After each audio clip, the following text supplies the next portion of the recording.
বিসমিল্লাহির রহমানির রহিম। দয়াময় পরম দয়ালু আল্লাহর নামে। ইয়া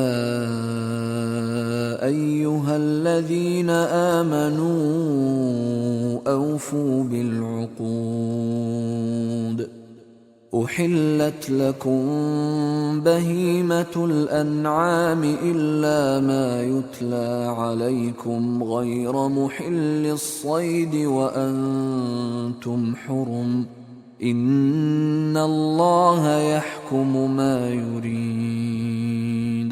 হে মুমিনগণ, তোমরা অঙ্গীকার পূর্ণ করিবে যাহা তোমাদের নিকট বর্ণিত হইতেছে, তাহা ব্যতীত চতুষ্পদ আনআম তোমাদের জন্য হালাল করা হইল। তবে ইহরাম অবস্থায় শিকার করাকে বৈধ মনে করিবে না। নিশ্চয়ই আল্লাহ যাহা ইচ্ছা আদেশ করেন। ইয়া আইয়ুহাল্লাযীনা আমানু লা তুহিল্লু শাআইরাল্লাহ لا تحلوا شعائر الله ولا الشهر الحرام ولا الهدي ولا القلائد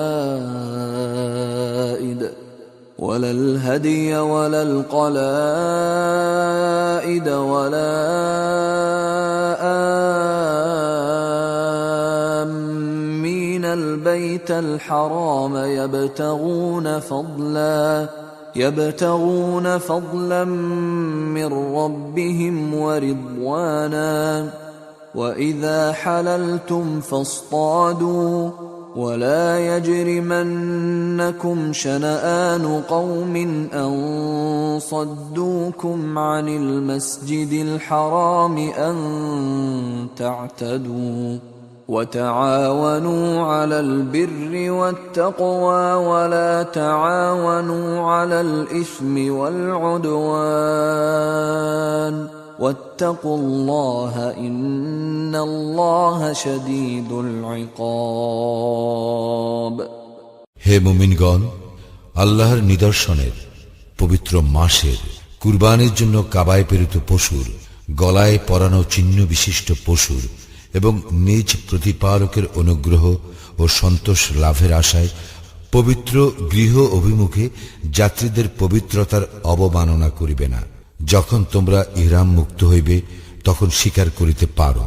তোমাদেরকে মসজিদুল হারামে প্রবেশে বাধা দেওয়ার কারণে কোন সম্প্রদায়ের প্রতি বিদ্বেষ তোমাদেরকে যেন কখনোই সীমা লঙ্ঘনে প্ররোচিত না করে। সৎকর্ম ও তাকওয়ায় তোমরা পরস্পর প্রতিযোগিতা করিবে এবং পাপ ও সীমা লঙ্ঘনে একে অন্যের সহযোগিতা করিবে না। আল্লাহকে ভয় করিবে, নিশ্চয়ই আল্লাহ শাস্তিদানে কঠোর।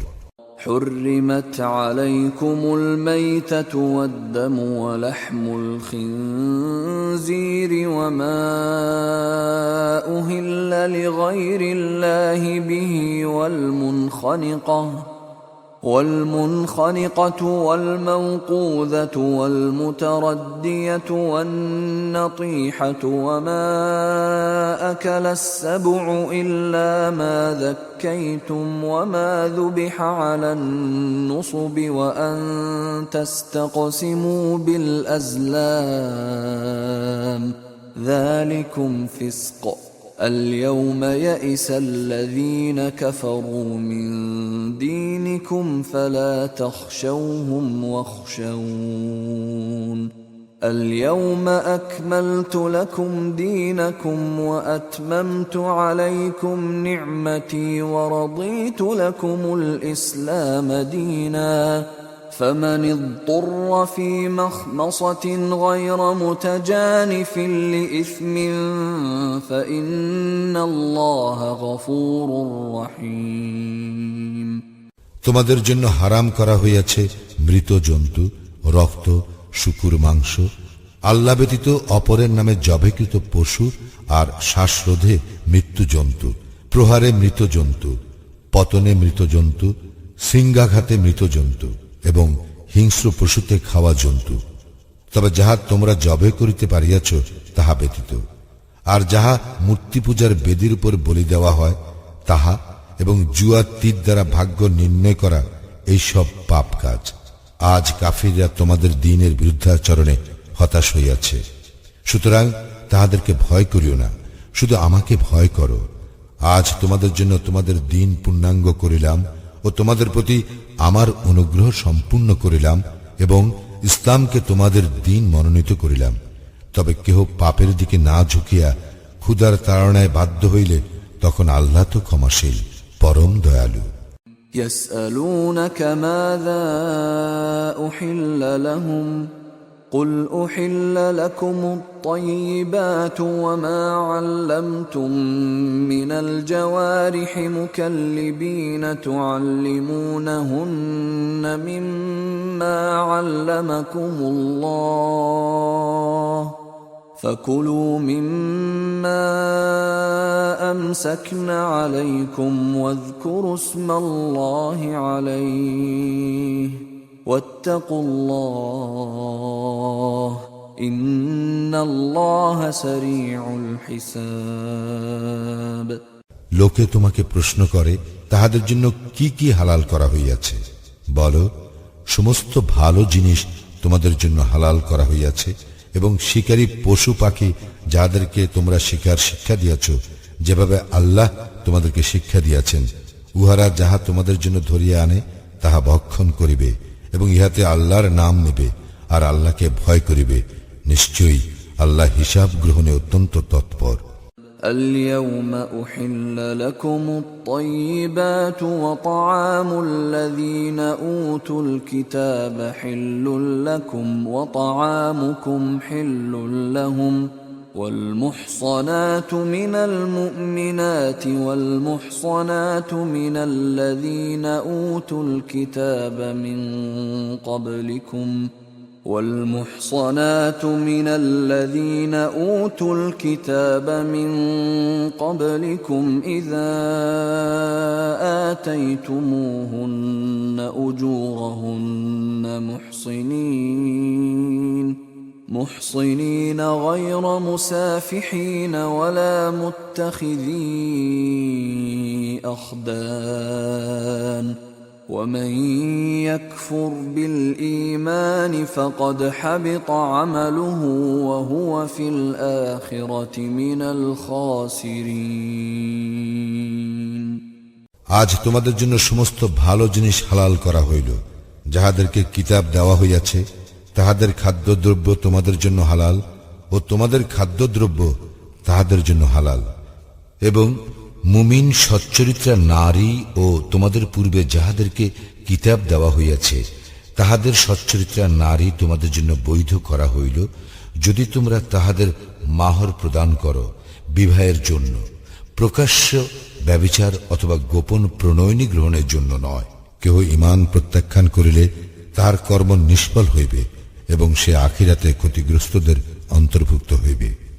يا أيها الذين آمنوا إذا قمتم إلى الصلاة فاغسلوا وجوهكم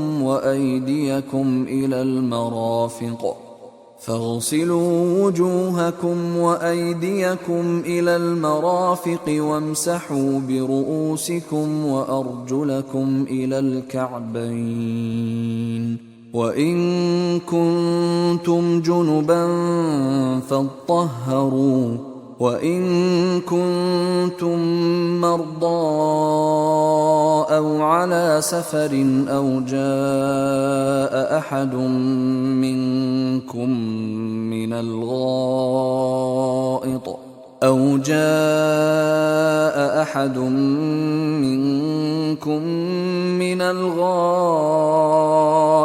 أو لامستم النساء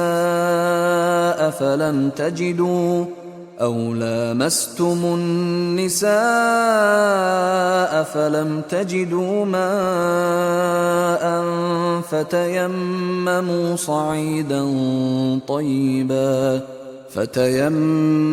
صعيدا طيبا فامسحوا بوجوهكم وأيديكم منه ما يريد الله ليجعل عليكم من حرج ولكن يريد ليطهركم وليتم نعمته عليكم ولكن يريد ليطهركم وليتم نعمته عليكم لعلكم تشكرون হে মুমিনগণ, যখন তোমরা সালাতের জন্য প্রস্তুত হইবে তখন তোমরা তোমাদের মুখমণ্ডল ও হাত কোনই পর্যন্ত ধৌত করিবে এবং তোমাদের মাথা মোছে করিবে এবং পা গ্রন্থি পর্যন্ত ধৌত করিবে। যদি তোমরা অপবিত্র থাকো তবে বিশেষভাবে পবিত্র হইবে। তোমরা যদি পীড়িত হও অথবা সফরে থাকো অথবা তোমাদের কেহ শৌচস্থান হইতে আসে অথবা তোমরা স্ত্রীর সঙ্গে সঙ্গত হও এবং পানি না পাও, তবে পবিত্র মাটি দ্বারা তায়াম্মুম করিবে এবং উহা দ্বারা তোমাদের মুখমণ্ডল ও হাত মোছে করিবে। আল্লাহ তোমাদেরকে কষ্ট দিতে চান না, বরং তিনি তোমাদেরকে পবিত্র করিতে চান ও তোমাদের প্রতি তাহার অনুগ্রহ সম্পূর্ণ করিতে চান, যাতে তোমরা কৃতজ্ঞতা জ্ঞাপন করো। واذكروا نعمة الله عليكم وميثاقه الذي واثقكم به إذ قلتم سمعنا وأطعنا واتقوا الله إن الله عليم بذات الصدور স্মরণ করো তোমাদের প্রতি আল্লাহর অনুগ্রহ এবং যে অঙ্গীকারে তিনি তোমাদেরকে আবদ্ধ করিয়াছিলেন তাহা, যখন তোমরা বলিয়াছিলে শ্রবণ করিলাম ও মান্য করিলাম এবং আল্লাহকে ভয় করো। অন্তরে যাহা আছে সে সম্বন্ধে আল্লাহ তো সবিশেষ অবহিত। ইয়া আইয়ুহাল্লাযীনা আমানু কুনু কওয়ামিনা লিল্লাহি শুহাদাআ বিল কিসত ولا يجرمنكم شنآن قوم على ألا تعدلوا اعدلوا هو أقرب للتقوى واتقوا الله إن الله خبير بما تعملون হে মুমিনগণ, আল্লাহর উদ্দেশ্যে ন্যায় সাক্ষ্যদানে তোমরা অবিচল থাকিবে। কোন সম্প্রদায়ের প্রতি বিদ্বেষ তোমাদেরকে যেন কখনো সুবিচার বর্জনে প্ররোচিত না করে। সুবিচার করিবে ইহা তাকওয়ার নিকটতর এবং আল্লাহকে ভয় করিবে। তোমরা যাহা করো নিশ্চয়ই আল্লাহ তাহার সম্যক খবর রাখেন। وعد الله الذين آمنوا وعملوا الصالحات لهم مغفرة وأجر عظيم যাহারা ঈমান আনে ও সৎ কাজ করে আল্লাহ তাহাদেরকে প্রতিশ্রুতি দিয়াছেন, তাহাদের জন্য ক্ষমা এবং মহা পুরস্কার আছে। والذين كفروا وكذبوا بآياتنا أولئك أصحاب الجحيم যারা কুফরি করে এবং আমার আয়াতকে মিথ্যা জ্ঞান করে তাহারা প্রজ্বলিত অগ্নির অধিবাসী। يا أيها الذين آمنوا اذكروا نعمة الله عليكم إذ هم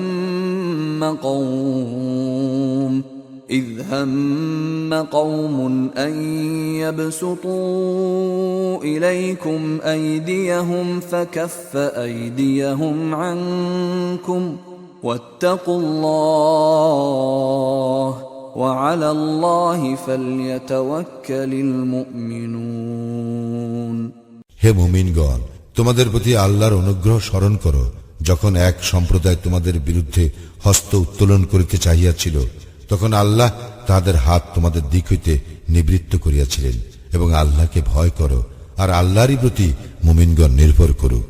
ولقد أخذ الله ميثاق بني إسرائيل وبعثنا منهم 12 نقيبا وقال الله إني معكم لئن أقمتم الصلاة وآتيتم الزكاة وآمنتم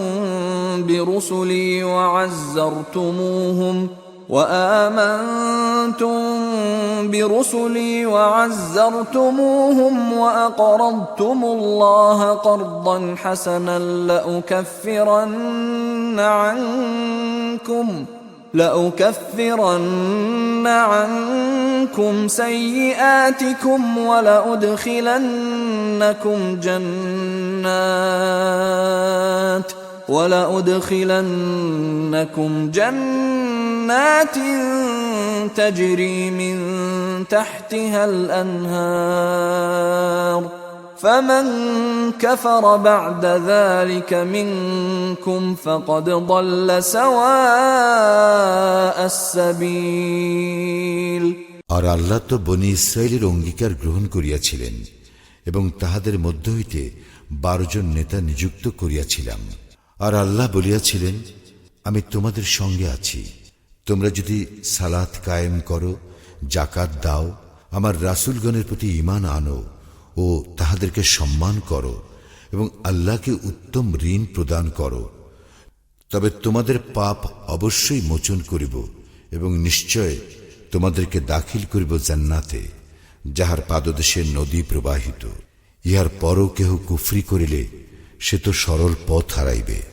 فبما نقضهم ميثاقهم لعناهم وجعلنا قلوبهم قاسية يحرفون الكلم عن مواضعه ونسوا حظا مما ذكروا به ولا تزال تطلع على خائنة منهم إلا قليلا منهم فاعف عنهم واصفح إن الله يحب المحسنين তাহাদের অঙ্গীকার ভঙ্গের জন্য আমি তাহাদেরকে লানত করিয়াছি ও তাহাদের হৃদয় কঠিন করিয়াছি। তাহারা শব্দগুলির আসল অর্থ বিকৃত করে এবং তাহারা যাহা উপদিষ্ট হইয়াছিল উহার এক অংশ ভুলিয়া গিয়াছে। তুমি সর্বদা উহাদের অল্প সংখ্যক ব্যতীত সকলকেই বিশ্বাসঘাতকতা করিতে দেখিতে পাইবে। সুতরাং উহাদেরকে ক্ষমা করো ও উপেক্ষা করো, নিশ্চয়ই আল্লাহ সৎকর্মপরায়ণদেরকে ভালোবাসেন। ومن الذين قالوا إنا نصارى أخذنا ميثاقهم فنسوا حظا مما ذكروا به فأغرينا بينهم العداوة والبغضاء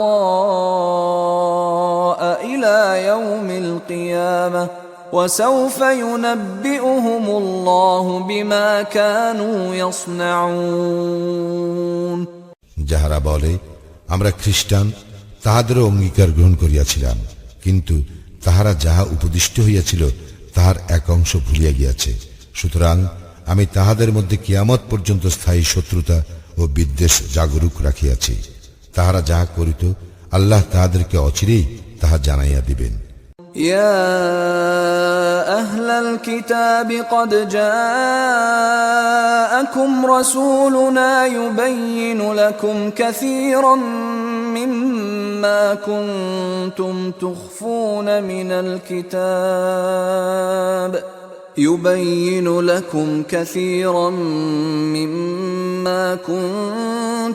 تخفون من الكتاب ويعفو عن كثير قد جاءكم من الله نور وكتاب مبين হে কিতাবীগণ, আমার রাসূল তোমাদের নিকট আসিয়াছে। তোমরা কিতাবের যাহা গোপন করিতে সে উহার অনেক কিছু তোমাদের নিকট প্রকাশ করে এবং অনেক কিছু উপেক্ষা করিয়া থাকে। আল্লাহর নিকট হইতে এক জ্যোতি ও স্পষ্ট কিতাব তোমাদের নিকট আসিয়াছে। يهدي به الله من اتبع رضوانه سبل السلام ويخرجهم من الظلمات إلى النور بإذنه ويهديهم إلى صراط مستقيم যাহারা আল্লাহর সন্তুষ্টি লাভ করিতে চায়, ইহা দ্বারা তিনি তাহাদেরকে শান্তির পথে পরিচালিত করেন এবং নিজ অনুমতিক্রমে অন্ধকার হইতে বাহির করিয়া আলোর দিকে লইয়া যান এবং উহাদেরকে সরল পথে পরিচালিত করেন।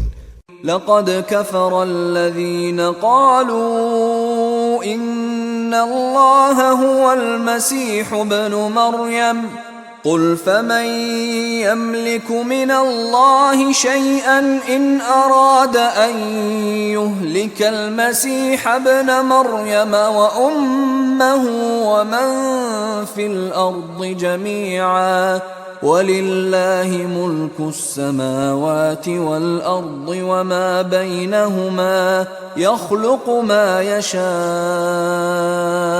والله على كل شيء قدير।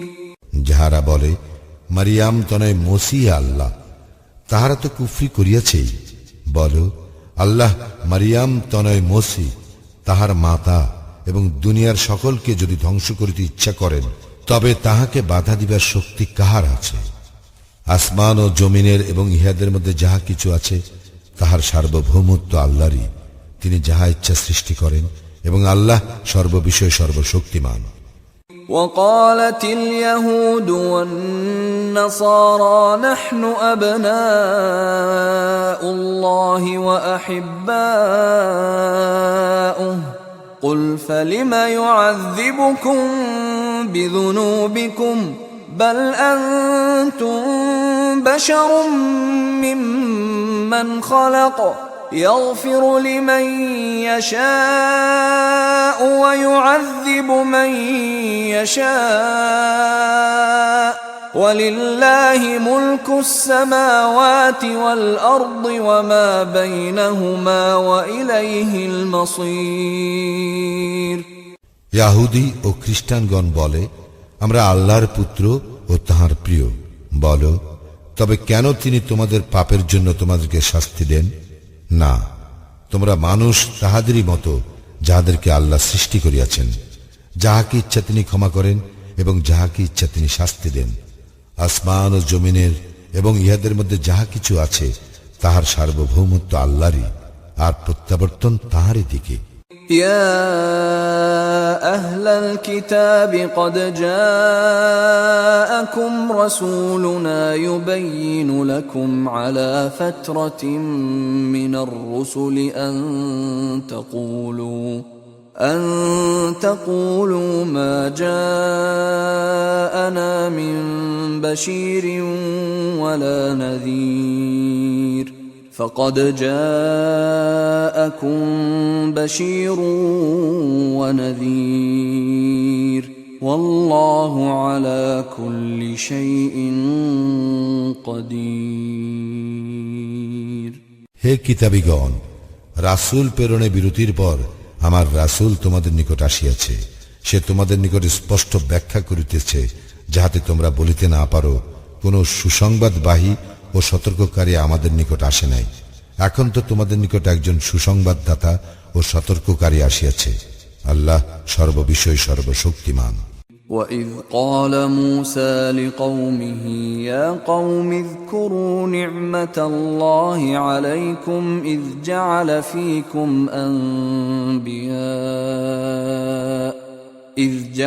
فِيكُمْ أَنْبِيَاءَ وَجَعَلَكُمْ مُلُوكًا وآتاكم ما لم يؤت أحدا من العالمين। স্মরণ করো যখন মূসা তাহার সম্প্রদায়কে বলিয়াছিল, হে আমার সম্প্রদায়, তোমরা তোমাদের প্রতি আল্লাহর অনুগ্রহ স্মরণ করো, যখন তিনি তোমাদের মধ্য হইতে নবী করিয়াছিলেন ও তোমাদেরকে রাজ্যাধিপতি করিয়াছিলেন এবং বিশ্ব জগতে কাহাকেও যাহা তিনি দেন নাই তাহা তোমাদেরকে দিয়াছিলেন। يا قوم ادخلوا الأرض المقدسة التي كتب الله لكم ولا ترتدوا على أدباركم فتنقلبوا خاسرين। হে আমার সম্প্রদায়, আল্লাহ তোমাদের জন্য যে পবিত্র ভূমি নির্দিষ্ট করিয়াছেন তাহাতে তোমরা প্রবেশ করো এবং পশ্চাৎ অপসরণ করিও না, করিলে তোমরা ক্ষতিগ্রস্ত হইয়া পড়িবে। قالوا يا موسى إن فيها قوما جبارين وإنا لن ندخلها وإنا لن ندخلها حتى يخرجوا منها فإن يخرجوا منها فإنا داخلون তাহারা বলিল, হে মূসা, সেখানে এক দুর্দান্ত সম্প্রদায় রহিয়াছে এবং তাহারা সেই স্থান হইতে বাহিরে না হওয়া পর্যন্ত আমরা কখনোই সেখানে কিছুতেই প্রবেশ করিব না। তাহারা সেই স্থান হইতে বাহির হইয়া গেলেই আমরা প্রবেশ করিব। قال رجلان من الذين يخافون أنعم الله عليهم ادخلوا عليهم الباب فإذا دخلتموه فإنكم غالبون وعلى الله فتوكلوا إن كنتم مؤمنين যাহারা ভয় করিতেছিল তাহাদের মধ্যে দুইজন যাদের প্রতি আল্লাহ অনুগ্রহ করিয়াছিলেন, তাহারা বলিল, তোমরা তাহাদের মোকাবিলা করিয়া দ্বার দিয়া প্রবেশ করো। প্রবেশ করিলেই তোমরা জয়ী হইবে এবং তোমরা মুমিন হইলে আল্লাহর উপরেই নির্ভর করো। قالوا يا موسى إنا لن ندخلها أبدا ما داموا فيها فاذهب أنت وربك فقاتلا إنا هاهنا قاعدون তাহারা বলিল, হে মূসা, তাহারা যতদিন সেখানে থাকিবে ততদিন আমরা সেখানে প্রবেশ করিবই না। সুতরাং তুমি আর তোমার প্রতিপালক যাও এবং যুদ্ধ করো, আমরা এখানেই বসিয়া থাকিব।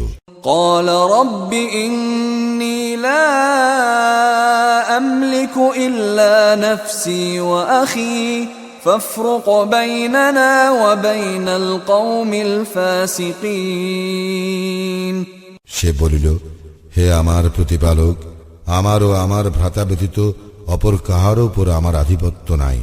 সুতরাং তুমি আমাদের ও সত্যত্যাগী সম্প্রদায়ের মধ্যে ফয়সালা করিয়া দাও।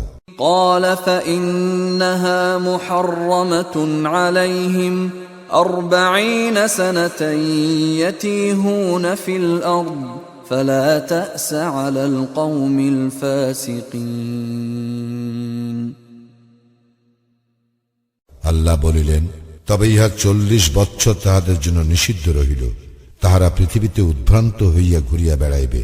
সুতরাং তুমি সত্যত্যাগী সম্প্রদায়ের জন্য দুঃখ করিও না। واتل عليهم نبأ ابني آدم بالحق إذ قربا قربانا فتقبل من أحدهما ولم يتقبل من الآخر قال لأقتلنك قال إنما يتقبل الله من المتقين আদমের দুই পুত্রের বৃত্তান্ত তুমি তাহাদেরকে যথাযথভাবে শোনাও। যখন তারা উভয়ে কুরবানি করিয়াছিল তখন একজনের কুরবানি কবুল হইল এবং অন্যজনের কবুল হইল না। সে বলিল, আমি তোমাকে হত্যা করিবই। অপরজন বলিল, অবশ্যই আল্লাহ মুত্তাকীদের কুরবানি কবুল করেন। لئن بسطت إلي يدك لتقتلني ما أنا بباسط يدي إليك لأقتلك إني أخاف الله رب العالمين আমাকে হত্যা করার জন্য তুমি হাত তুলিলেও তোমাকে হত্যা করার জন্য আমি হাত তুলিব না। আমি তো জগৎ সমূহের প্রতিপালক আল্লাহকে ভয় করি। أريد أن تبوء بإثمي وإثمك فتكون من أصحاب النار وذلك جزاء الظالمين তুমি আমার ও তোমার পাপের ভার বহন করো এবং দোজখবাসী হও, ইহাই আমি চাই এবং ইহা জালিমদের কর্মফল। فطوعت له نفسه قتل أخيه فقتله فأصبح من الخاسرين অতঃপর তাহার চিত্ত ভাতৃ হত্যায় তাহাকে উত্তেজিত করিল, ফলে সে তাহাকে হত্যা করিল, তাই সে ক্ষতিগ্রস্তদের অন্তর্ভুক্ত হইল। فبعث الله غرابا يبحث في الأرض ليريه كيف يواري سوءة أخيه قال يا ويلتى أعجزت أن أكون مثل هذا الغراب فأواري سوءة أخي فأصبح من النادمين অতঃপর আল্লাহ একটি কাক পাঠাইলেন যে তাহার ভ্রাতার শব্দ কিভাবে গোপন করা যায় তাহা দেখাইবার জন্য মাটি খনন করিতে লাগিল। সে বলিল, হায়, আমি কি এই কাকের মতো হইতে পারিলাম না, যাহাতে আমার ভ্রাতার শব্দ গোপন করিতে পারি? অতঃপর সে অনুতপ্ত হইল।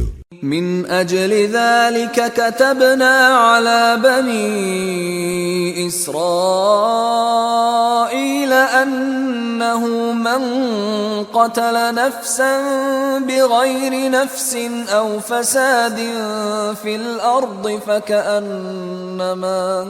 فكأنما قتل الناس جميعا ومن أحياها فكأنما أحيا الناس جميعا ولقد جاءتهم رسلنا بالبينات ثم إن كثيرا منهم بعد ذلك في الأرض لمسرفون এই কারণেই বনী ইসরায়েলের প্রতি বিধান দিলাম যে নর হত্যা অথবা দুনিয়ায় ধ্বংসাত্মক কাজ করা হেতু ব্যতীত কেহ কাহাকে হত্যা করিলে সে যেন দুনিয়ার সকল মানুষকে হত্যা করিল, আর কেহ কাহারও প্রাণ রক্ষা করিলে সে যেন সকল মানুষের প্রাণ রক্ষা করিল। তাহাদের নিকট তো আমার রাসূলগণ স্পষ্ট প্রমাণ আনিয়াছিল, কিন্তু ইহার পরও তাহাদের অনেকে দুনিয়ায় সীমা লঙ্ঘনকারী রহিয়া গেল। إنما جزاء الذين يحاربون الله ورسوله ويسعون في الأرض فسادا أن يقتلوا أو يصلبوا أو تقطع أيديهم وأرجلهم من خلاف أو ينفوا من الأرض ذلك لهم خزي في الدنيا ولهم في الآخرة عذاب عظيم যাহারা আল্লাহ ও তাহার রাসূলের বিরুদ্ধে যুদ্ধ করে এবং দুনিয়ায় ধ্বংসাত্মক কাজ করিয়া বেড়ায়, ইহাই তাহাদের শাস্তি যে তাহাদেরকে হত্যা করা হইবে অথবা ক্রুশবিদ্ধ করা হইবে অথবা বিপরীত দিক হইতে তাহাদের হাত ও পা কাটিয়া ফেলা হইবে অথবা তাহাদেরকে দেশ হইতে নির্বাসিত করা হইবে। দুনিয়ায় ইহাই তাহাদের লাঞ্ছনা ও পরকালে তাহাদের জন্য মহা শাস্তি রইয়াছে। إلا الذين تابوا من قبل أن تقدروا عليهم فاعلموا أن الله غفور رحيم তবে তোমাদের আয়াত্তাধীনে আসিবার পূর্বে যাহারা তওবা করিবে তাহাদের জন্য নয়। সুতরাং জানিয়া রাখো, আল্লাহ অবশ্যই ক্ষমাশীল, পরম দয়ালু। يا أيها الذين آمنوا اتقوا الله وابتغوا إليه الوسيلة وجاهدوا في سبيله لعلكم تفلحون হে মুমিনগণ, আল্লাহকে ভয় করো, তাহার নৈকট্য লাভের উপায় অন্বেষণ করো ও তাহার পথে সংগ্রাম করো, যাহাতে তোমরা সফল কাম হইতে পারো। إن الذين كفروا لو أن لهم ما في الأرض جميعا ومثله معه ليفتدوا به من عذاب يوم القيامة ما تقبل منهم ولهم عذاب أليم যাহারা কুফরি করিয়াছে, কিয়ামতের দিন শাস্তি হইতে মুক্তির জন্য পণ স্বরূপ দুনিয়ায় যাহা কিছু আছে, যদি তাহাদের তাহার সমস্তই থাকে এবং তাহার সঙ্গে সমপরিমাণ আরও থাকে, তবুও তাহাদের নিকট হইতে তাহা গৃহীত হইবে না এবং তাহাদের জন্য মর্মন্তুর শাস্তি রহিয়াছে। يريدون أن يخرجوا من النار وما هم خارجين منها ولهم عذاب مقيم তারা দোজখ হইতে বাহির হইতে চাইবে, কিন্তু তাহারা উহা হইতে বাহির হইবার নয়, এবং তাহাদের জন্য স্থায়ী শাস্তি রইয়াছে। والسارق والسارقة فاقطعوا أيديهما جزاء بما كسبا نكالا من الله والله عزيز حكيم পুরুষ চোর এবং নারী চোর, তাহাদের হস্তচ্ছেদন কর, ইহা তাহাদের কৃতকর্মের ফল, এবং আল্লাহর পক্ষ হইতে দৃষ্টান্তমূলক দণ্ড। আল্লাহ পরাক্রমশালী, প্রজ্ঞাময়।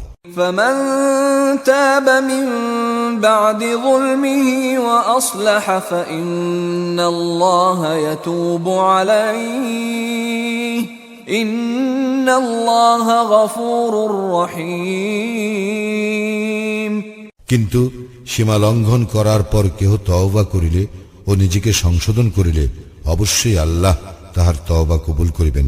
আল্লাহ তো ক্ষমাশীল, পরম দয়ালু। ألم تعلم أن الله له ملك السماوات والأرض يعذب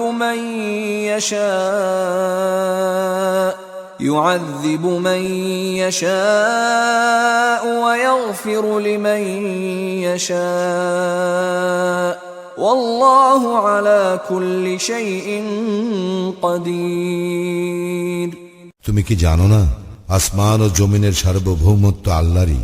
যাহাকে ইচ্ছা তিনি শাস্তি দেন, আর যাহাকে ইচ্ছা তিনি ক্ষমা করেন, এবং আল্লাহ সর্ববিষয়ে শক্তিমান। يا أيها الرسول لا يحزنك الذين يسارعون في الكفر من الذين قالوا آمنا بأفواههم ولم تؤمن قلوبهم ومن الذين هادوا سماعون للكذب سماعون لقوم آخرين لم يأتوك يحرفون الكلم من بعد مواضعه يقولون إن أوتيتم هذا فخذوه وإن لم تؤتوه فاحذروا ومن يرد الله فتنته فلن تملك له من الله شيئا أولئك الذين لم يرد الله أن يطهر قلوبهم لهم في الدنيا خزي ولهم في الآخرة عذاب عظيم হে রাসূল, তোমাকে যেন দুঃখ না দেয় যাহারা কুফরির দিকে দ্রুত ধাবিত হয়, যাহারা মুখে বলে ঈমান আনিয়াছি, অথচ তাদের অন্তর ঈমান আনে না, এবং ইয়াহুদীদের মধ্যে যাহারা অসত্য শ্রবণে তৎপর। তোমার নিকট আসে না এমন এক ভিন্ন দলের পক্ষে যাহারা কান পাতিয়া থাকে। শব্দগুলি যথাযথ সুবিন্যস্ত থাকার পরও তাহারা সেগুলির অর্থ বিকৃত করে। তাহারা বলে, এই প্রকার বিধান দিলে গ্রহণ করিও, এবং উহা না দিলে বর্জন করিও, এবং আল্লাহ যাহার পথচ্যুতি চান তাহার জন্য আল্লাহর নিকট তোমার কিছুই করিবার নাই। তাহাদের হৃদয়কে আল্লাহ বিশুদ্ধ করিতে চান না। তাহাদের জন্য আছে দুনিয়ার লাঞ্ছনা, আর আখিরাতে রয়েছে তাহাদের জন্য মহা শাস্তি। سماعون للكذب أكالون للسحت فإن جاءوك فاحكم بينهم أو أعرض عنهم وإن تعرض عنهم فلن يضروك شيئا وإن حكمت فاحكم بينهم بالقسط إن الله يحب المقسطين তাহারা মিথ্যা শ্রবণে অত্যন্ত আগ্রহশীল এবং অবৈধ ভক্ষণে অত্যন্ত আসক্ত। তাহারা যদি তোমার নিকট আসে তবে তাহাদের বিচার নিষ্পত্তি করিও, অথবা তাহাদেরকে উপেক্ষা করিও। তুমি যদি তাহাদেরকে উপেক্ষা করো তবে তাহারা তোমার কোনো ক্ষতি করিতে পারিবে না, আর যদি বিচার নিষ্পত্তি করো তবে তাহাদের মধ্যে ন্যায় বিচার করিও। নিশ্চয়ই আল্লাহ ন্যায় পরায়ণদের ভালোবাসেন। وكيف يحكمونك وعندهم التوراة فيها حكم الله ثم يتولون من بعد ذلك وما أولئك بالمؤمنين তারা তোমার উপর কিরূপে বিচারভার ন্যস্ত করিবে, অথচ তাহাদের নিকট রহিয়াছে তাওরাত, যাতে আল্লাহর আদেশ আছে। ইহার পরও তাহারা মুখ ফিরাইয়া নেয় এবং উহারা মুমিন নয়। ইন্না আনজালনা আত-তাওরাতা ফীহা হুদান ওয়া নূর يحكم بها النبيون الذين أسلموا للذين هادوا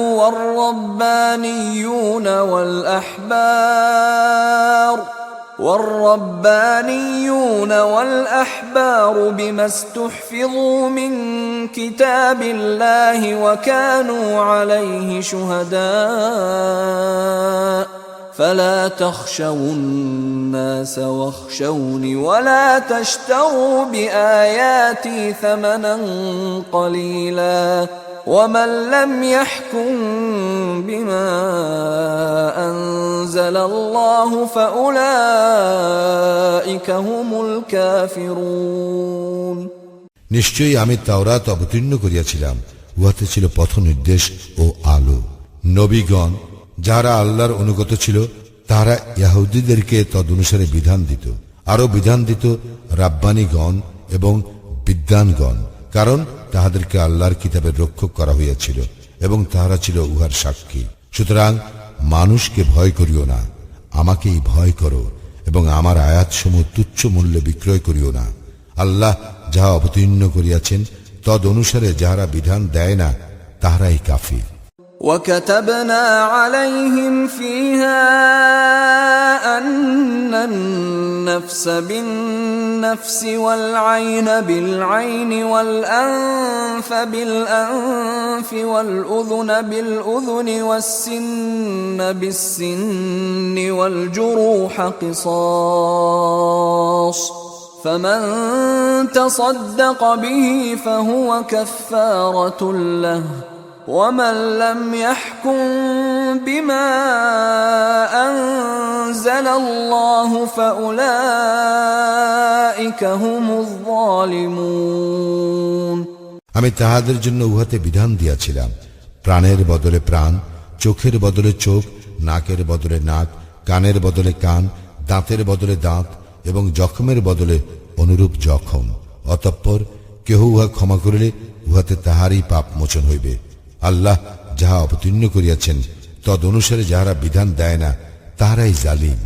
وقفينا على آثارهم بعيسى ابن مريم مصدقا لما بين يديه من التوراة وآتيناه الإنجيل فيه هدى ونور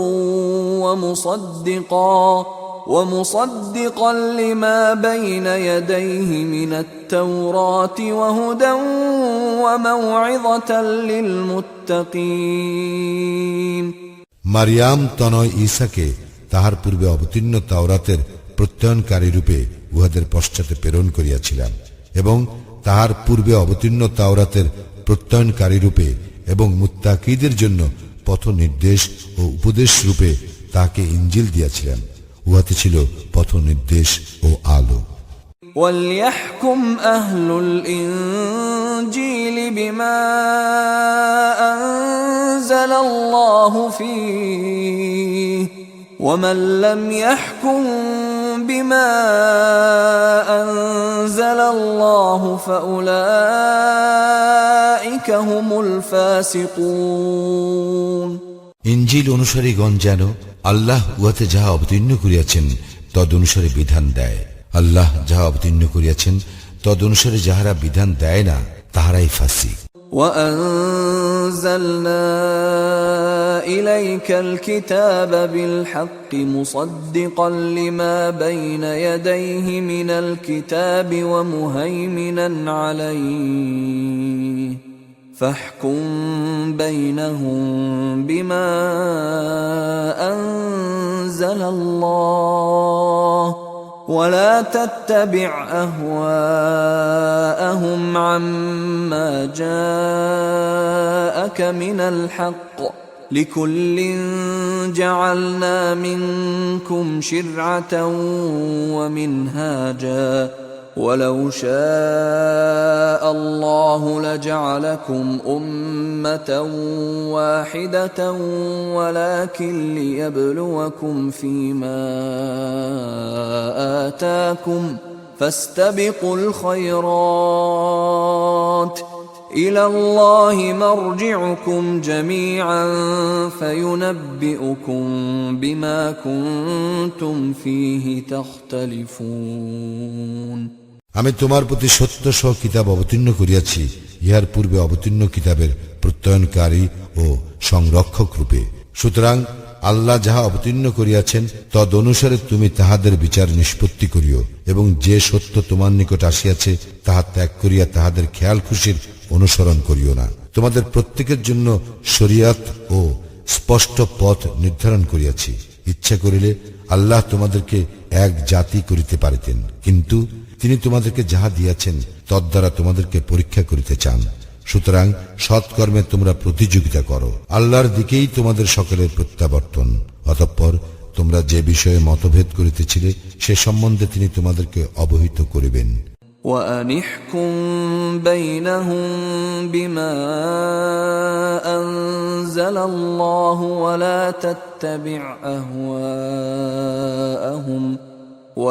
تتبع أهواءهم واحذرهم أن يفتنوك عن بعض ما أنزل الله إليك فإن تولوا فاعلم أنما يريد الله أن يصيبهم ببعض ذنوبهم وإن كثيرا من الناس لفاسقون কিতাব অবতীর্ণ করিয়াছি যাহাতে তুমি আল্লাহ যাহা অবতীর্ণ করিয়াছেন তদ অনুযায়ী তাহাদের বিচার নিষ্পত্তি করো, তাহাদের খেয়াল খুশির অনুসরণ না করো, এবং তাহাদের সম্বন্ধে সতর্ক হও, যাহাতে আল্লাহ যাহা তোমার প্রতি অবতীর্ণ করিয়াছেন উহারা তাহার কিছু হইতে তোমাকে বিচ্যুত না করে।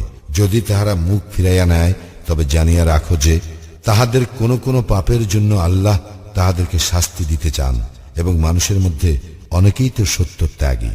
أفحكم الجاهلية يبغون ومن أحسن من الله حكما لقوم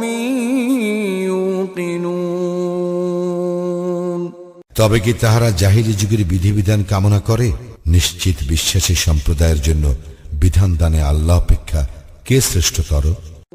يا أيها الذين آمنوا لا تتخذوا اليهود والنصارى أولياء بعضهم أولياء بعض ومن يتولهم منكم فإنه منهم إن الله لا يهدي القوم الظالمين হে মুমিনগণ, তোমরা ইহুদি ও খ্রিস্টানদেরকে বন্ধুরূপে গ্রহণ করিও না। তাহারা পরস্পর পরস্পরের বন্ধু। তোমাদের মধ্যে কেহ তাহাদেরকে বন্ধুরূপে গ্রহণ করিলে সে তাহাদেরই একজন হইবে। নিশ্চয়ই আল্লাহ জালিম সম্প্রদায়কে সৎপথে পরিচালিত করেন না। فترى الذين في قلوبهم مرض يسارعون فيهم يقولون نخشى أن تصيبنا دائرة فعسى الله أن يأتي بالفتح أو أمر من عنده فيصبحوا على ما أسروا في أنفسهم نادمين এবং যাহাদের অন্তঃকরণে ব্যাধি রহিয়াছে তুমি তাহাদেরকে সত্তর তাহাদের সঙ্গে মিলিত হইতে দেখিবে, এই বলিয়া আমাদের আশঙ্কা হয় আমাদের ভাগ্য বিপর্যয় ঘটিবে। হয়তো আল্লাহ বিজয় অথবা তাহার নিকট হইতে এমন কিছু দিবেন যাতে তাহারা তাহাদের অন্তরে যা গোপন রাখিয়াছিল তজ্জন্য অনুতপ্ত হইবে। ويقول الذين آمنوا أهؤلاء الذين أقسموا بالله جهد أيمانهم إنهم لمعكم حبطت أعمالهم فأصبحوا خاسرين। এবং মুমিনগণ বলিবে, ইহারাই কি তাহারা যারা আল্লাহর নামে দৃঢ়ভাবে শপথ করিয়াছিল যে তাহারা তোমাদের সঙ্গেই আছে, তাদের কাজ নিষ্ফল হইয়াছে, ফলে তাহারা ক্ষতিগ্রস্ত হইয়াছে। يا أيها الذين آمنوا من يرتد منكم عن دينه فسوف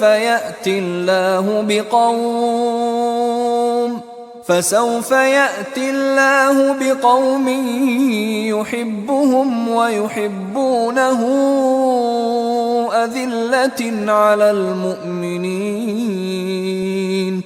أذلة على المؤمنين أعزة على الكافرين يجاهدون في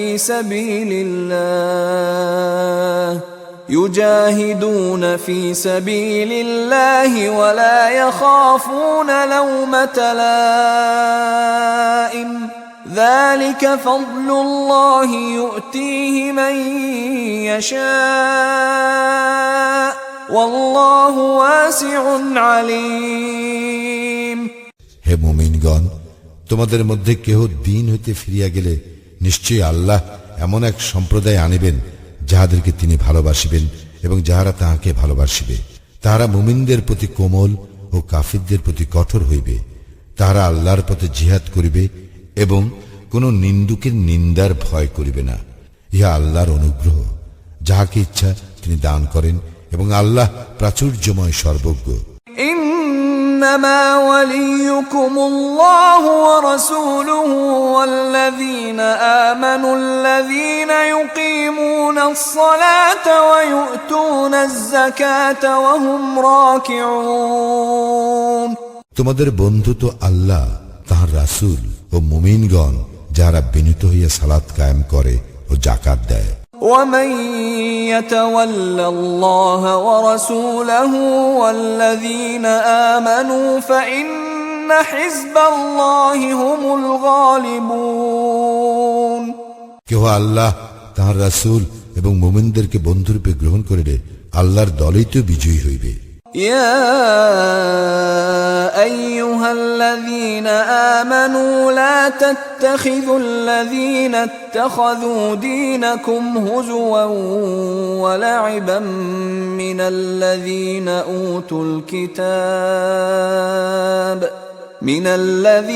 أوتوا الكتاب من قبلكم والكفار أولياء واتقوا الله إن كنتم مؤمنين।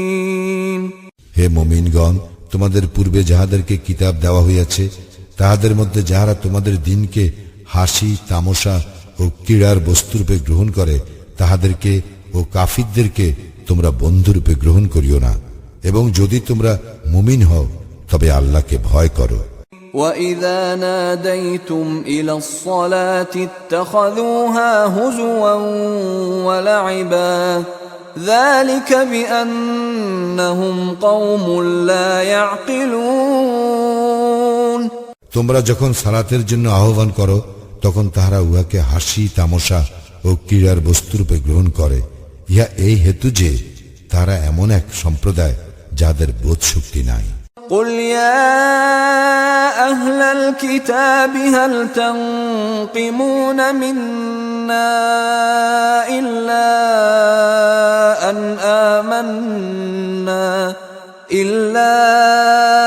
أن آمنا بالله وما أنزل إلينا وما أنزل من قبل وأن أكثركم فاسقون।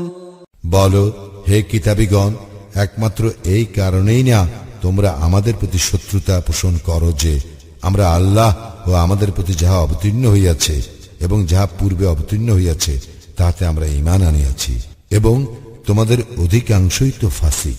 قل هل أنبئكم بشر من ذلك مثوبة عند الله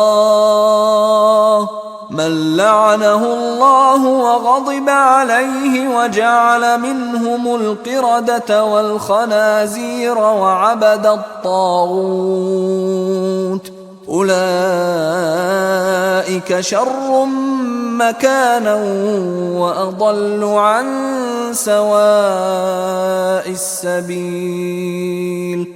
বলো, আমি কি তোমাদেরকে ইহা অপেক্ষা নিকৃষ্ট পরিণামের সংবাদ দিব যাহা আল্লাহর নিকট আছে, যাহাকে আল্লাহ লানত করিয়াছেন, যাহার উপর তিনি ক্রোধান্বিত, যাহাদের কতককে তিনি বানর ও কতককে শুকুর করিয়াছেন, এবং যাহারা তাগুতের ইবাদত করে, মর্যাদায় তাহারাই নিকৃষ্ট এবং সরল পথ হইতে সর্বাধিক বিচ্যুত।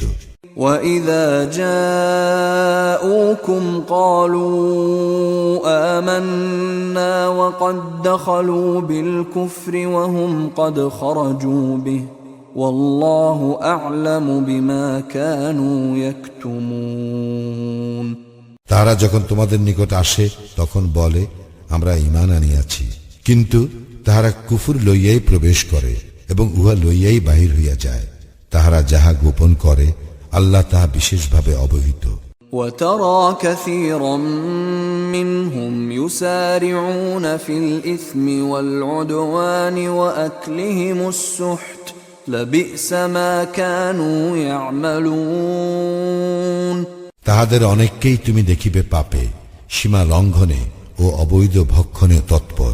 তাহারা যাহা করে নিশ্চয়ই তাহা নিকৃষ্ট।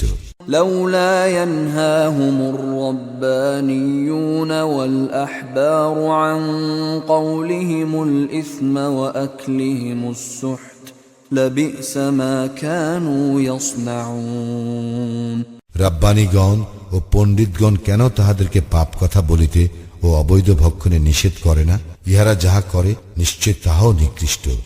وقالت اليهود يد الله مغلولة غلت أيديهم ولعنوا بما قالوا بل يداه مبسوطتان ينفق كيف يشاء وليزيدن كثيرا منهم ما أنزل إليك من ربك طغيانا وكفرا وألقينا بينهم العداوة والبغضاء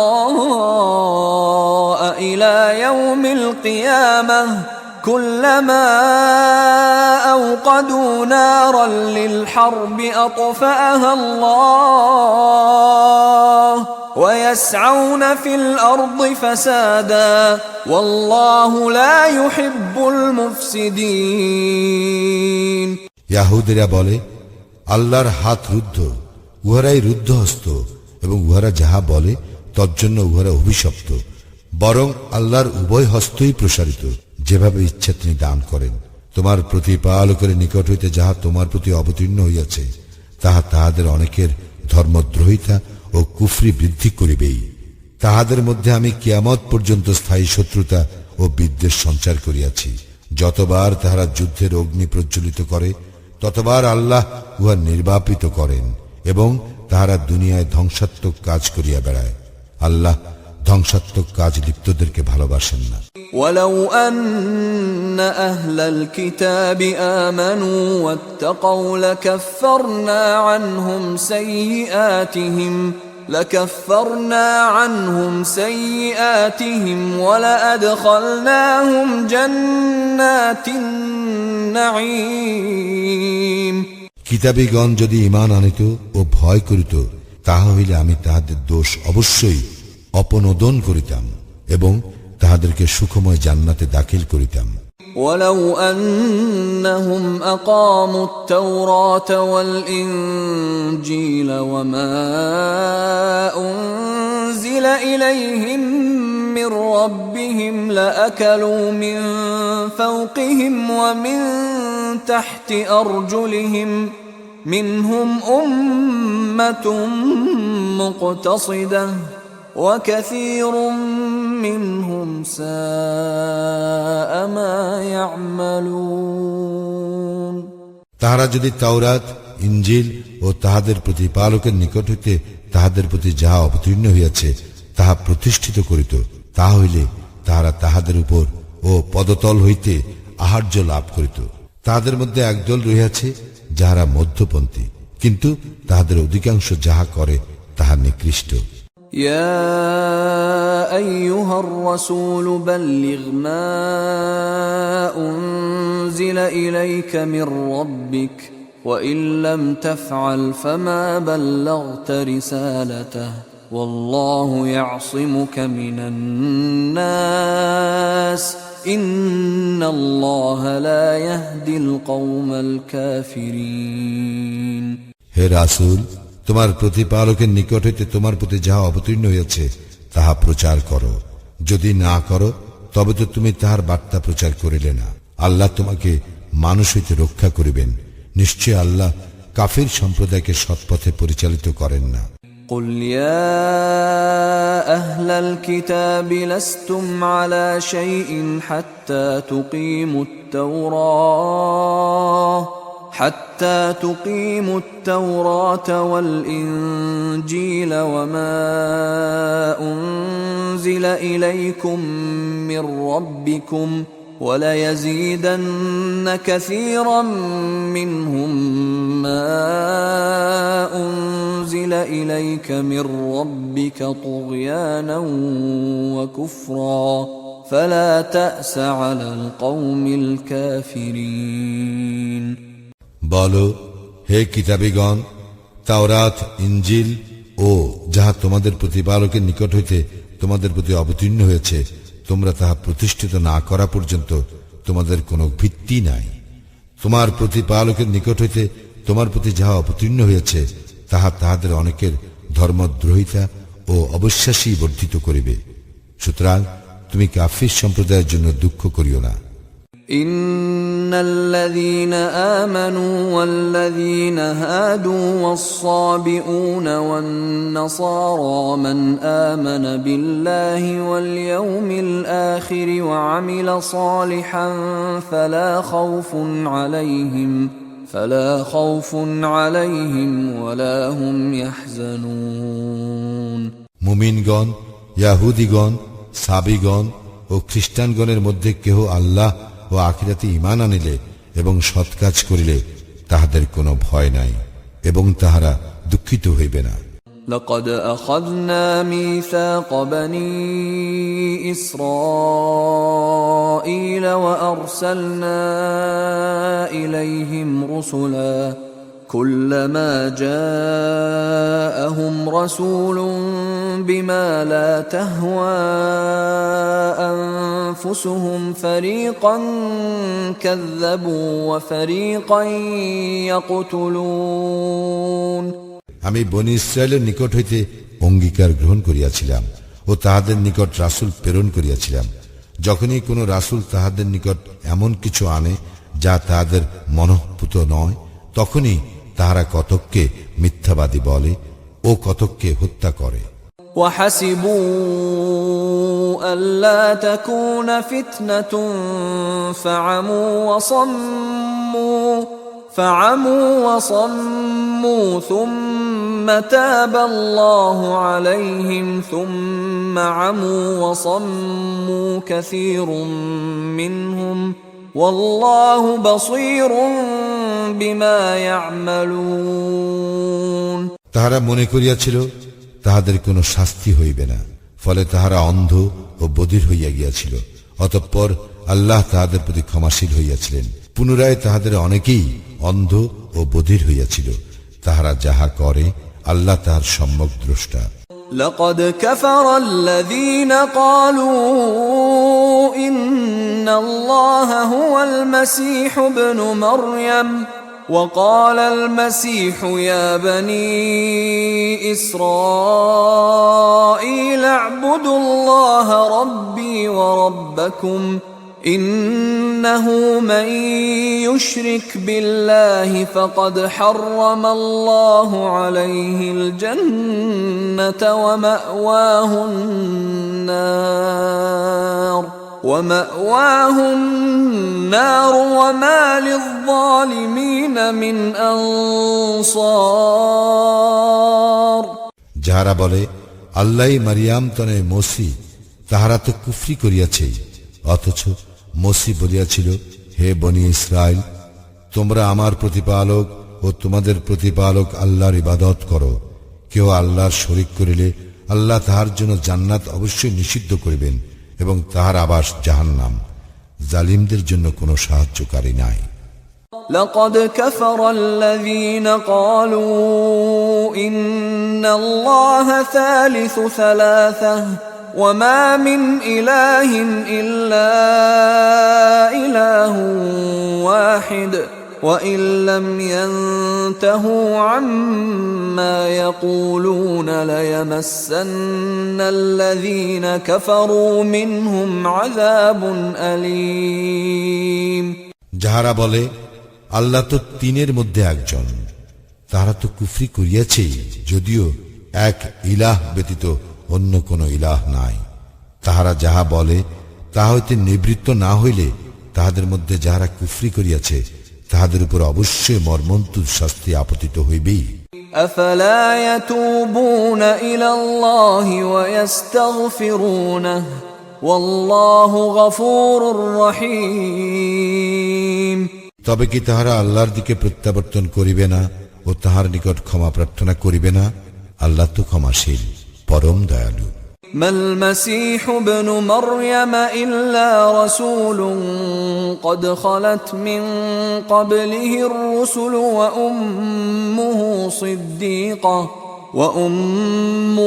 صديقة كانا يأكلان الطعام انظر كيف نبين لهم الآيات ثم انظر أنا يؤفكون মারিয়াম তনয় মসিত কেবল একজন রাসূল, তাহার পূর্বে বহু রাসূলগত হইয়াছে এবং তাহার মাতা পরম সত্যনিষ্ঠ ছিল। তারা উভয়ে খাদ্যাহার করিত।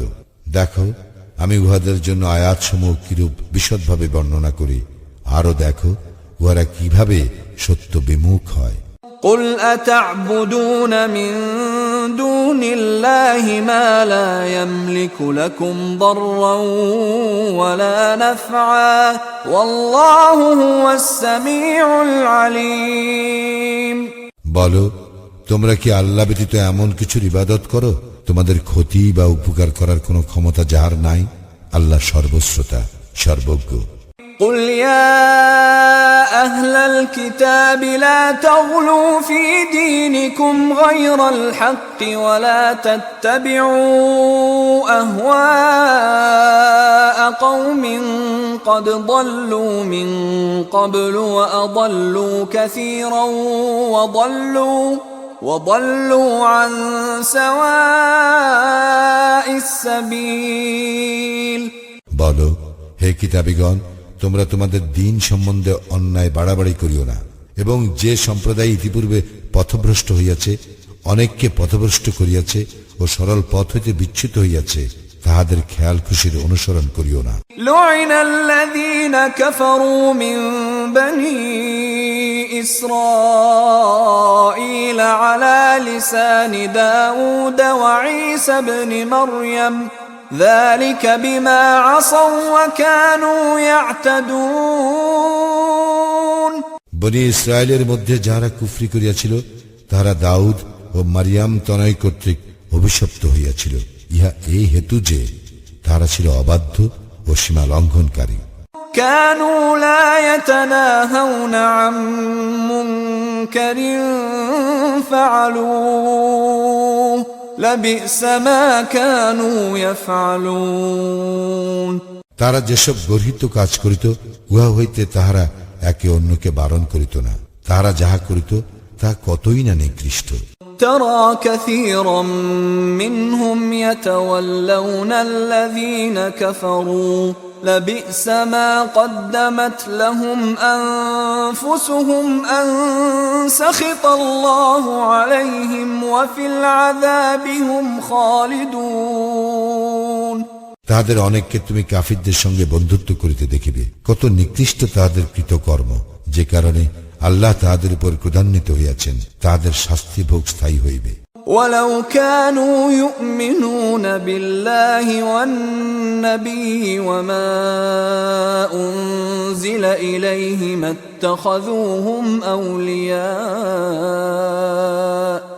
اتخذوهم أولياء ولكن كثيرا منهم فاسقون তাহারা আল্লাহে, নবীতে ও তাহার প্রতি যাহা অবতীর্ণ হইয়াছে তাহাতে ঈমান আনিলে উহাদেরকে বন্ধুরূপে গ্রহণ করিত না, কিন্তু তাহাদের অনেকেই ফাসিক। لتجدن أشد الناس عداوة للذين آمنوا اليهود والذين أشركوا ولتجدن أقربهم مودة للذين آمنوا الذين قالوا إنا نصارى ذلك بأن منهم قسيسين ورهبانا وأنهم لا يستكبرون অবশ্য মুমিনদের প্রতি শত্রুতায় মানুষের মধ্যে ইয়াহুদি ও মুশরিকদেরকেই তুমি সর্বাধিক উগ্র দেখিবে, এবং যাহারা বলে আমরা খ্রিস্টান, মানুষের মধ্যে তাহাদেরকেই তুমি মুমিনদের নিকটতর বন্ধুত্বে দেখিবে, কারণ তাহাদের মধ্যে অনেক পণ্ডিত ও সংসার বিরাগী আছে, আর তাহারা অহংকারও করে না। وَإِذَا سَمِعُوا مَا أُنزِلَ إِلَى الرَّسُولِ تَرَى أَعْيُنَهُمْ تَفِيضُ مِنَ الدَّمْعِ مِمَّا عَرَفُوا مِنَ الْحَقِّ يَقُولُونَ رَبَّنَا آمَنَّا فَاكْتُبْنَا مَعَ الشَّاهِدِينَ রাসূলের প্রতি যাহা অবতীর্ণ হইয়াছে তাহা যখন তাহারা শ্রবণ করে, তখন তাহারা যে সত্য উপলব্ধি করে তাহার জন্য তুমি তাহাদের চক্ষু অশ্রু বিগলিত দেখিবে। তাহারা বলে, হে আমাদের প্রতিপালক, আমরা ঈমান আনিয়াছি, সুতরাং তুমি আমাদেরকে সাক্ষ্য দানকারীদের তালিকাভুক্ত করো। وَمَا لَنَا لَا نُؤْمِنُ بِاللَّهِ وَمَا جَاءَنَا مِنَ الْحَقِّ ونطمع أن يدخلنا ربنا مع القوم الصالحين আল্লাহে ও আমাদের নিকট আগত সত্যে আমাদের ঈমান না আনার কি কারণ থাকিতে পারে, যখন আমরা প্রত্যাশা করি আল্লাহ আমাদেরকে সৎকর্মপরায়ণদের অন্তর্ভুক্ত করুন। فأثابهم الله بما قالوا جنات تجري من تحتها الأنهار خالدين فيها وذلك جزاء المحسنين এবং তাহাদের এই কথার জন্য আল্লাহ তাহাদের পুরস্কার নির্দিষ্ট করিয়াছেন, জান্নাত যাহার পাদদেশে নদী প্রবাহিত, তাহারা সেখানে স্থায়ী হইবে, ইহা সৎকর্মপরায়ণদের পুরস্কার। والذين كفروا وكذبوا بآياتنا أولئك أصحاب الجحيم যাহারা কুফরি করিয়াছে ও আমার আয়াত সমূহকে অস্বীকার করিয়াছে তাহারাই জাহান্নামবাসী। يا أيها الذين آمنوا لا تحرموا طيبات ما أحل الله لكم ولا تعتدوا إن الله لا يحب المعتدين হে মুমিনগণ, আল্লাহ তোমাদের জন্য উৎকৃষ্ট যেসব বস্তু হালাল করিয়াছেন সেই সমুদয়কে তোমরা হারাম করিও না এবং সীমা লঙ্ঘন করিও না, নিশ্চয়ই আল্লাহ সীমা লঙ্ঘনকারীদেরকে পছন্দ করেন না। وكلوا مما رزقكم الله حلالا طيبا واتقوا الله الذي أنتم به مؤمنون আল্লাহ তোমাদেরকে যে হালাল ও উৎকৃষ্ট জীবিকা দিয়েছেন তা হইতে ভক্ষণ করো এবং ভয় করো আল্লাহকে, যাহার প্রতি তোমরা বিশ্বাসী। لا يؤاخذكم الله باللغو في أيمانكم ولكن يؤاخذكم بما عقدتم الأيمان فكفارته إطعام 10 مساكين من أوسط ما تطعمون أهليكم أو كسوتهم أو تحرير رقبة فمن لم يجد فصيام 3 أيام ذلك كفارة أيمانكم إذا حلفتم واحفظوا أيمانكم كذلك يبين الله لكم آياته لعلكم تشكرون তোমাদের বৃথা শপথের জন্য আল্লাহ তোমাদেরকে দায়ী করিবেন না, কিন্তু যেসব শপথ তোমরা ইচ্ছাকৃতভাবে করো সেই সকলের জন্য তিনি তোমাদেরকে দায়ী করিবেন। অতঃপর ইহার কাফফারা 10 জন দরিদ্রকে মধ্যম ধরনের আহার্য দান, যাহা তোমরা তোমাদের পরিজনের খাইতে দাও, অথবা তাদেরকে বস্ত্র দান, কিংবা একজন দাস মুক্তি, এবং যাহার সামর্থ্য নাই তাহার জন্য 3 দিন সিয়াম পালন। তোমরা শপথ করিলে ইহাই তোমাদের শপথের কাফফারা। তোমরা তোমাদের শপথ রক্ষা করিও। এইভাবে আল্লাহ তোমাদের জন্য তাহার বিধানসমূহ বিশদভাবে বর্ণনা করেন, যেন তোমরা কৃতজ্ঞতা জ্ঞাপন করো। يا أيها الذين آمنوا إنما الخمر والميسر والأنصاب والأزلام رجس من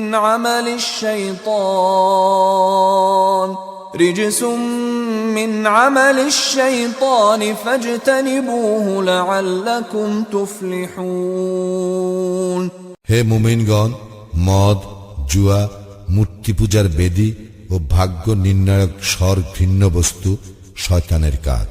সুতরাং তোমরা উহা বর্জন করো, যাহাতে তোমরা সফল কাম হইতে পারো। إنما يريد الشيطان أن يوقع بينكم العداوة والبغضاء في الخمر والميسر ويصدكم عن ذكر الله وعن الصلاة فهل أنتم منتهون শয়তান তো মদ ও জুয়া দ্বারা তোমাদের মধ্যে শত্রুতা ও বিদ্বেষ ঘটাইতে চায় এবং তোমাদেরকে আল্লাহর স্মরণে ও সালাতে বাধা দিতে চায়। তবে কি তোমরা নিবৃত্ত হইবে না? وأطيعوا الله وأطيعوا الرسول واحذروا فإن توليتم فاعلموا أنما على رسولنا البلاغ المبين তোমরা আল্লাহর আনুগত্য করো ও রাসূলের আনুগত্য করো এবং সতর্ক হও। যদি তোমরা মুখ ফিরাইয়া নাও তবে জানিয়া রাখো, স্পষ্ট প্রচারই আমার রাসূলের কর্তব্য। ليس على الذين آمنوا وعملوا الصالحات جناح فيما طعموا إذا ما اتقوا وآمنوا وعملوا الصالحات ثم اتقوا وأحسنوا والله يحب المحسنين যারা ঈমান আনে ও সৎকর্ম করে তাহারা পূর্বে যা ভক্ষণ করিয়াছে তজ্জন্য তাহাদের কোনো গুনাহ নাই, যদি তাহারা সাবধান হয় এবং ঈমান আনে ও সৎকর্ম করে, সাবধান হয় ও বিশ্বাস করে, পুনরায় সাবধান হয় ও সৎকর্ম করে, এবং আল্লাহ সৎকর্ম পরায়ণদেরকে ভালোবাসেন।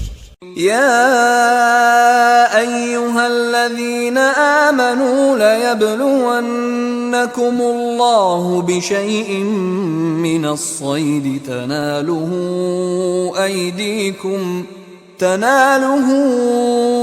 أيديكم ورماحكم ليعلم الله من يخافه بالغيب فمن اعتدى بعد ذلك فله عذاب أليم হে মুমিনগণ, তোমাদের হাত ও বর্ষা যাহা শিকার করে সে বিষয়ে আল্লাহ অবশ্যই তোমাদেরকে পরীক্ষা করিবেন, যাহাতে আল্লাহ অবহিত হন কে তাহাকে না দেখিয়াও ভয় করে।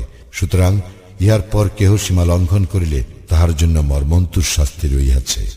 يا أيها الذين آمنوا لا تقتلوا الصيد وأنتم حرم ومن قتله منكم متعمدا فجزاء مثل ما قتل من النعم يحكم به ذوى عدل منكم هديا بالغ الكعبة أو كفارة طعام مساكين أو عدل ذلك صياما ليذوق وبال أمره عفى الله عما سلف ومن عاد فينتقم الله منه والله عزيز ذو انتقام।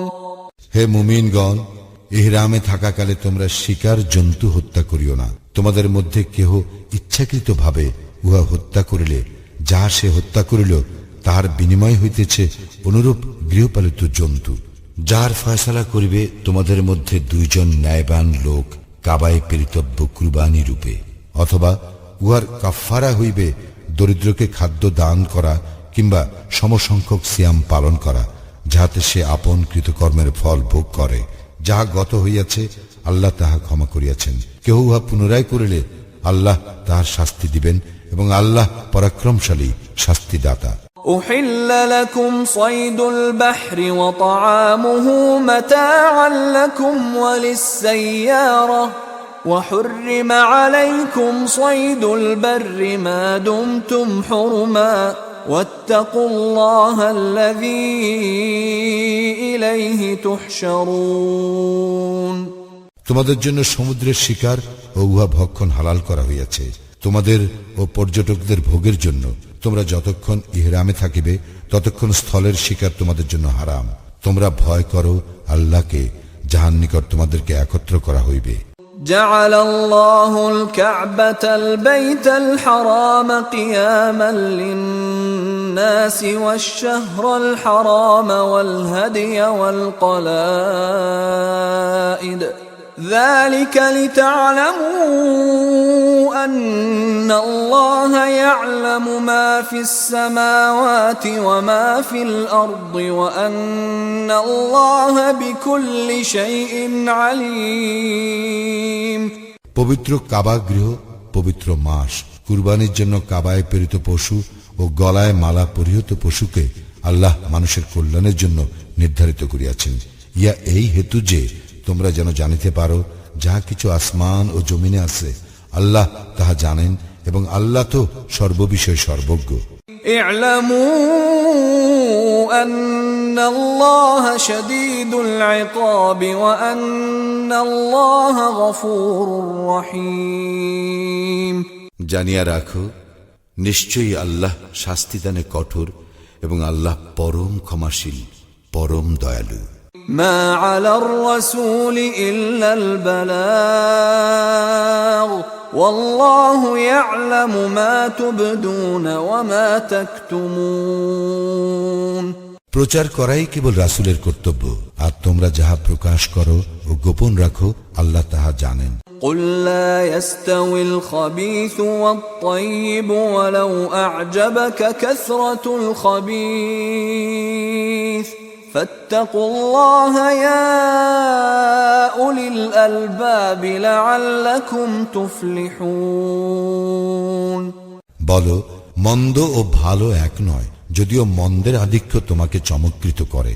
সুতরাং হে বোধ শক্তি সম্পন্নরা, আল্লাহকে ভয় করো যাহাতে তোমরা সফলকাম হইতে পারো।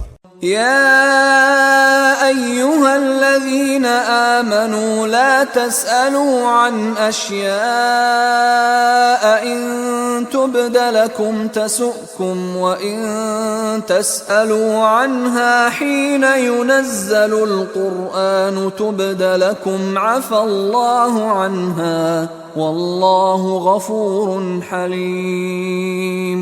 হে মুমিনগণ, তোমরা সেই সব বিষয়ে প্রশ্ন করিও না যাহা তোমাদের নিকট প্রকাশ হইলে তাহা তোমাদেরকে কষ্ট দিবে। কুরআন নাজিলের সময় তোমরা যদি সেই সব বিষয়ে প্রশ্ন করো তবে উহা তোমাদের নিকট প্রকাশ করা হইবে।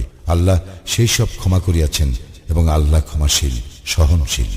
قد سألها قوم من قبلكم ثم أصبحوا بها كافرين। তোমাদের পূর্বেও তো এক সম্প্রদায় এই প্রকার প্রশ্ন করিয়াছিল, অতঃপর তাহারা উহা প্রত্যাখ্যান করে। ما جعل الله من بحيرة ولا سائبة ولا وصيلة ولا حام ولكن الذين كفروا يفترون على الله الكذب وأكثرهم لا يعقلون। বাহিরা, সাইবা, ওয়াসিলা ও হাম আল্লাহ স্থির করেন নাই, কিন্তু কাফিরগণ আল্লাহর প্রতি মিথ্যা আরোপ করে এবং তাদের অধিকাংশই উপলব্ধি করে না। وَإِذَا قِيلَ لَهُمْ تَعَالَوْا إِلَى مَا أَنزَلَ اللَّهُ وَإِلَى الرَّسُولِ قَالُوا حَسْبُنَا مَا وَجَدْنَا عَلَيْهِ آبَاءَنَا أَوَلَوْ كَانَ آبَاؤُهُمْ لَا يَعْلَمُونَ شَيْئًا وَلَا يَهْتَدُونَ। যখন তাহাদেরকে বলা হয়, আল্লাহ যাহা অবতীর্ণ করিয়াছেন তাহার দিকে ও রাসূলের দিকে আসো, তাহারা বলে, আমরা আমাদের পূর্বপুরুষদেরকে যাহাতে পাইয়াছি তাহাই আমাদের জন্য যথেষ্ট, যদিও তাহাদের পূর্বপুরুষগণ কিছুই জানিত না এবং সৎপথ প্রাপ্তও ছিল না। তবুও কি?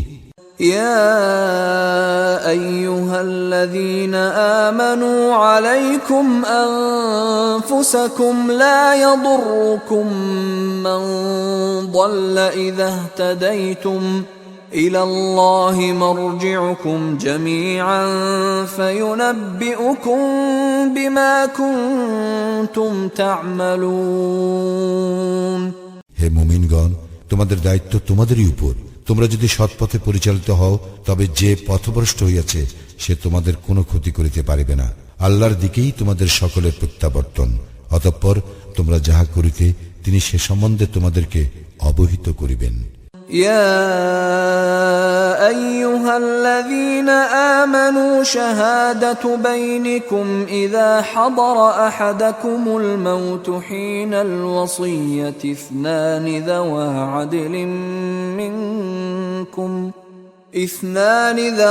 عدل منكم أو آخران من غيركم إن أنتم ضربتم في الأرض فأصابتكم مصيبة الموت تحبسونهما من بعد الصلاة فيقسمان بالله إن ارتبتم لا نشتري به ثمنا ولو كان ذا قربى ولا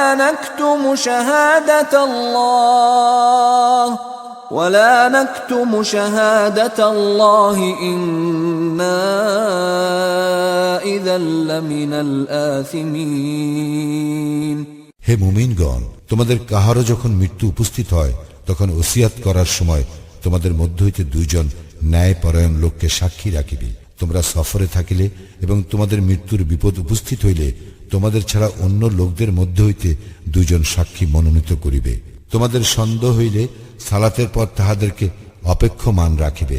অতঃপর তাহারা আল্লাহর নামে শপথ করিয়া বলিবে, আমরা উহার বিনিময়ে কোনো মূল্য গ্রহণ করিব না, যদি সে আত্মীয় হয়, এবং আমরা আল্লাহর সাক্ষ্য গোপন করিব না, করিলে অবশ্যই পাপীদের অন্তর্ভুক্ত হইব। فإن عثر على أنهما استحقا إثما فآخران يقومان مقامهما من الذين استحق عليهم الأوليان فيقسمان بالله لشهادتنا أحق من شهادتهما وما اعتدينا إنا إذا لمن الظالمين। যদি ইহা প্রকাশ পায় যে তারা দুইজন অপরাধে লিপ্ত হইয়াছে, তবে যাহাদের স্বার্থহানি ঘটিয়াছে তাহাদের মধ্য হইতে নিকটতম দুইজন তাহাদের স্থলবর্তী হইবে এবং আল্লাহর নামে শপথ করিয়া বলিবে, আমাদের সাক্ষ্য অবশ্যই তাহাদের সাক্ষ্য হইতে অধিকতর সত্য এবং আমরা সীমা লঙ্ঘন করি নাই, করিলে অবশ্যই আমরা জালিমদের অন্তর্ভুক্ত হইব। ذلك أدنى أن يأتوا بالشهادة على وجهها أو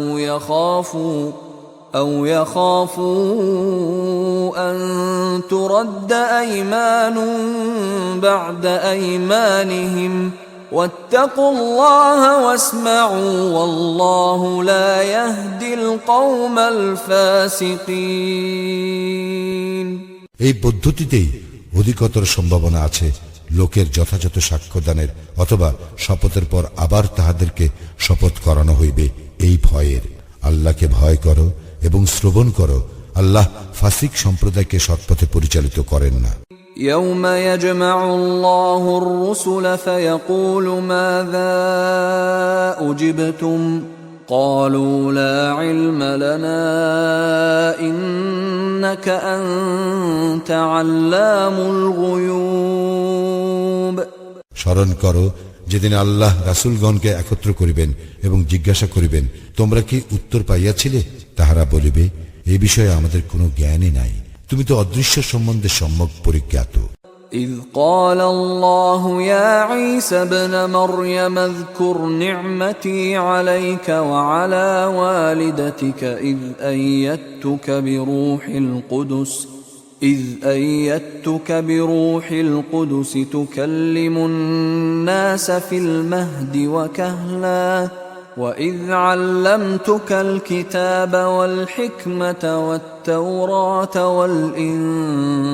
والإنجيل وإذ تخلق من الطين كهيئة الطير بإذني فتنفخ فيها فتكون طيرا بإذني وتبرئ الأكمه والأبرص بإذني وإذ تخرج الموتى بإذني وإذ كففت بني إسرائيل عنك إذ جئتهم بالبينات فقال الذين كفروا منهم إن هذا إلا سحر مبين। স্মরণ করো, আল্লাহ বলিবেন, হে মারিয়াম তন ঈসা, তোমার প্রতি ও তোমার জননীর প্রতি আমার অনুগ্রহ স্মরণ করো। পবিত্র আত্মা দ্বারা আমি তোমাকে শক্তিশালী করিয়াছিলাম এবং তুমি দোলনায় থাকা অবস্থায় ও পরিণত বয়সে মানুষের সঙ্গে কথা বলিতে। তোমাকে কিতাব, হিকমত, তাওরাত ও ইঞ্জিল শিক্ষা দিয়াছিলাম। তুমি কর্দম দ্বারা আমার অনুমতিক্রমে পাখি সদৃশ আকৃতি গঠন করিতে এবং উহাতে ফুৎকার দিতে, ফলে আমার অনুমতিক্রমে উহা পাখি হইয়া যাইত। জন্মান্ধ ও কুষ্ঠ ব্যাধিগ্রস্তকে তুমি আমার অনুমতিক্রমে নিরাময় করিতে এবং আমার অনুমতিক্রমে তুমি মৃতকে জীবিত করিতে। আমি তোমা হইতে বনি ইসরায়েলকে নিবৃত্ত রাখিয়াছিলাম।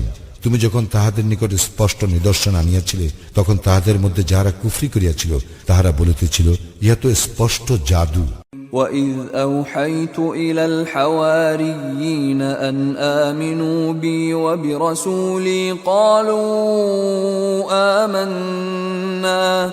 قالوا آمنا واشهد بأننا مسلمون।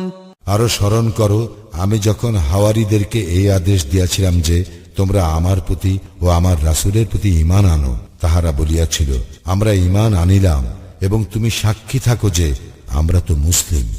إذ قال الحواريون يا عيسى ابن مريم هل يستطيع ربك أن ينزل علينا مائدة من السماء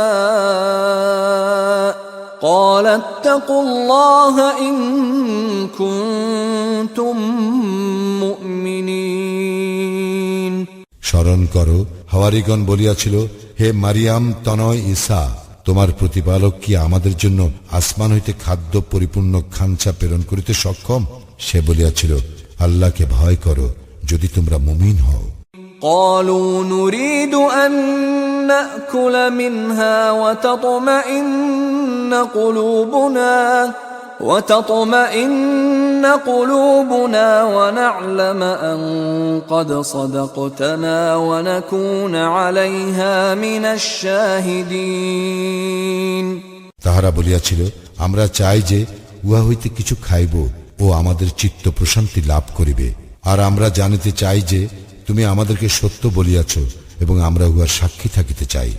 قال عيسى ابن مريم اللهم ربنا أنزل علينا مائدة من السماء تكون لنا عيدا لأولنا وآخرنا وآية منك وارزقنا وأنت خير الرازقين। মারিয়াম তনয় ঈসা বলিল, হে আল্লাহ আমাদের প্রতিপালক, আমাদের জন্য আসমান হইতে খাদ্যপূর্ণ খাঞ্চা প্রেরণ করো। ইহা আমাদের ও আমাদের পূর্ববর্তী ও পরবর্তী সকলের জন্য হইবে আনন্দ উৎসব স্বরূপ এবং তোমার নিকট হইতে নিদর্শন, আর আমাদেরকে জীবিকা দান করো, তুমিই তো শ্রেষ্ঠ জীবিকা দাতা। قال الله إني منزلها عليكم فمن يكفر بعد منكم فإني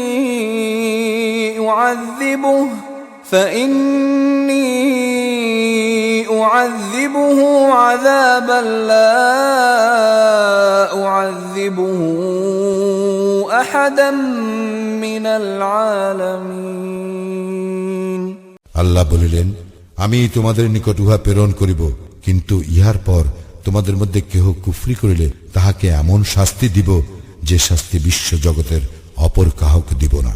وَإِذْ قَالَ اللَّهُ يَا عِيسَى ابْنَ مَرْيَمَ أَأَنْتَ قُلْتَ لِلنَّاسِ اتَّخِذُونِي وَأُمِّيَ إِلَٰهَيْنِ مِن دُونِ اللَّهِ قَالَ سُبْحَانَكَ مَا يَكُونُ لِي أَنْ أَقُولَ مَا لَيْسَ لِي بِحَقٍّ إِن كنت قلته فقد علمته تعلم ما في نفسي ولا أعلم ما في نفسك إنك أنت علام الغيوب। আল্লাহ যখন বলিবেন, হে মারিয়াম তনয় ঈসা, তুমি কি লোকদেরকে বলিয়াছিলে তোমরা আল্লাহ ব্যতীত আমাকে ও আমার জননীকে দুই ইলাহ রূপে গ্রহণ করো? সে বলিবে, তুমি মহিমান্বিত, যাহা বলার অধিকার আমার নাই, তাহা বলা আমার পক্ষে শোভন নয়। যদি আমি তাহা বলিতাম তবে তুমি তো তাহা জানিতে। আমার অন্তরের কথা তো তুমি অবগত আছো, কিন্তু তোমার অন্তরের কথা আমি অবগত নই। তুমি অদৃশ্য সম্বন্ধে সম্যক পরিজ্ঞাত।